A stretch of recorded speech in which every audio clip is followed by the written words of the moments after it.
What should we talk about? Conference call. My name is Jennifer Iannuzzi. I have 3 kids, Ben, Cole, and Sydney. I noticed something was different with Sydney from the moment she was born.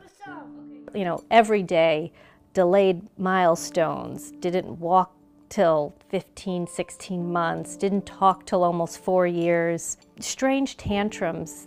No boys. I placed a call to a geneticist to get the results of what are called a microarray, which studies the genetic material in the body to see if anything is missing. They told me over the phone that Sydney had this rare genetic syndrome. He said no. Smith-Magenis is a genetic syndrome, and what happens is that these children are missing a small amount of genetic material from chromosome 17. And the first thing that I needed to do was actually tell my wife about this. Bye, eggs. He kept calling me and saying, "Are you home yet? Are you home yet?" And I'm like, "No, I'm not home yet. I'll be home soon." And but I thought that was strange. Why do I need to be home? I thought that was very odd. But again, I think I was just in denial.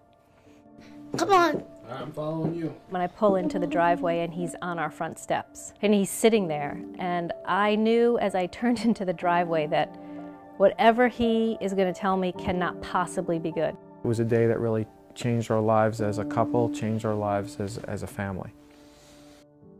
And so there we were in front of the computer Googling this syndrome that just listed every horrific type of symptom you could possibly imagine. Self-injurious behaviors, skin picking, mental retardation, sleep disorder. It was overwhelming. It was devastating. So it began a long uphill battle of learning this.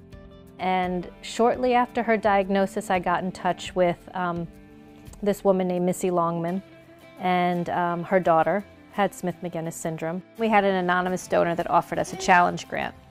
And this enabled us to put it out to the SMS community. In the first year out, we had over a dozen, maybe even 15 families jump on board doing fundraisers all over the country. And right now,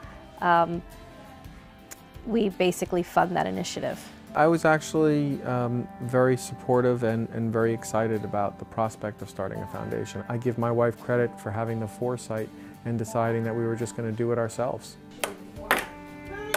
The goal of the foundation is to find a therapeutic intervention that can make life easier and better for these kids and families. So one of the things I would tell a parent is to not give up hope, to keep looking for answers, to keep looking for ways to make life easier for yourself. And even though we go through our common daily struggles, we work together as a team, as a family, and I think it's really made us stronger.